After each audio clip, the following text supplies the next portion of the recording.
गाजियाबाद के राजनगर एक्सटेंशन स्थित राज empire society में उस समय एक अलग ही दृश्य देखने को मिला, जब राजस्थान के भिलवाड़ा से आए एक बाबा ने गंभीर रूप से बीमार हरीश राणा को जड़ी बूटियों और आयुर्वेदिक दवाओं से ठीक करने का दावा किया। हालांकि परिवार ने चिकित्सकों की सलाह और हरीश की गंभीर हालत का हवाला देते हुए उपचार से इनकार कर दिया।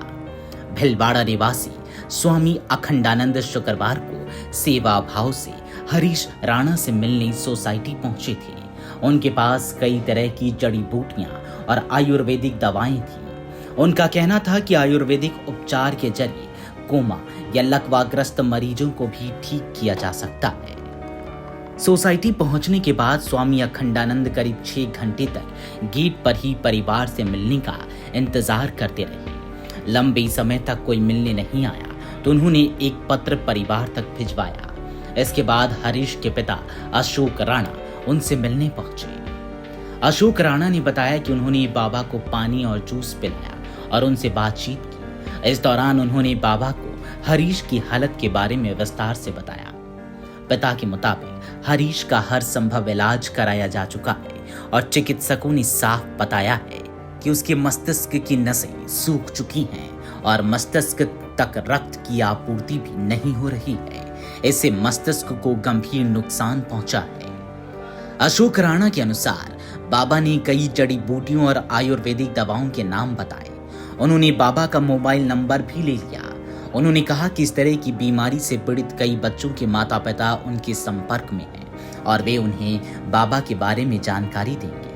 अशोक राणा ने यह भी कहा कि कभी कभी दवा या दुआ कब असर कर जाए या कहना मुश्किल होता है। स्वामी अखंडानंद ने बताया कि उन्होंने खबरों के माध्यम से हरीश के बारे में सुना और सेवा भाव से यहाँ पहुंचे। उनका दावा है कि यदि कोमा या लकवाग्रस्त मरीज को समय रहते उनके पास लाया जाए तो आयुर्वेदिक उपचार से उसे ठीक किया जा सकता है। उन्होंने यह भी कहा कि हाल ही में एक बच्चे के माता पिता ने करीब 40 लाख रुपए खर्च कर इलाज कराया, लेकिन कोई लाभ नहीं मिला।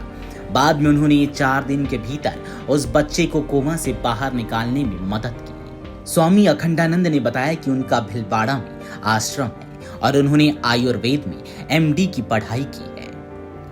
इधर शनिवार सुबह हरीश राणा को गाजियाबाद से दिल्ली स्थित एम्स ले जाया गया। परिवार सुबह करीब 8 बजे राज एम्पायर सोसाइटी से 3 निजी वाहनों में रवाना हुआ। इस दौरान उनके साथ कुछ करीबी रिश्तेदार और मित्र मौजूद थे। पूरे घटनाक्रम को बेहद गोपनीय रखा गया और प्रशासन को भी इसकी जानकारी नहीं दी गई। मुख्य चिकित्सा अधिकारी डॉक्टर अखिलेश मोहन के अनुसार हरीश पिछले 13 वर्षों से बिस्तर पर है और असहनीय पीड़ा झेल रहे हैं। सुप्रीम कोर्ट से इच्छा मृत्यु यानी कि पैसिव यूथेनेशिया की अनुमति मिलने के बाद इसकी प्रक्रिया एम्स में पूरी की जानी है। पड़ोसियों के मुताबिक परिवार 13वीं मंजिल पर रहता है। हरीश को व्हील चेयर पर बैठाकर लिफ्ट के जरिए बेसमेंट तक लाया गया और वहां से निजी वाहन में बैठाकर एम्स के लिए रवाना कर दिया गया। पड़ोसियों ने बताया कि परिवार सुबह करीब 8 बजे निकला और लगभग 9:30 बजे एम्स पहुंच गया। हरीश के साथ उनके पिता अशोक राणा, मां निर्मला देवी, भाई आशीष, बहन भावना और उनके पति मौजूद थे। इस दौरान परिवार के सभी सदस्यों की आंखें नम थी। परिवार के इस तरह अचानक निकल जाने से सोसाइटी में रहने वाले अधिकांश लोगों को दोपहर तक इसकी जानकारी ही नहीं हो सकी। कई सुरक्षा कर्मियों को भी पता नहीं चला।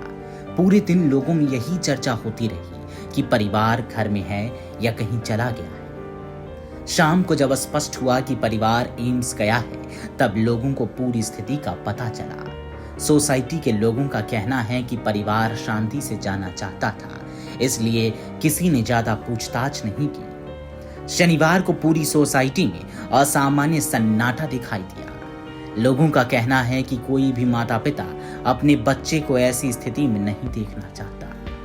वर्षों तक बेटे की पीड़ा देखने के बाद अब शायद उसे मुक्ति मिलना ही परिवार के लिए सबसे बड़ी राहत हो सकती है। Video desk अमरउजाला.com।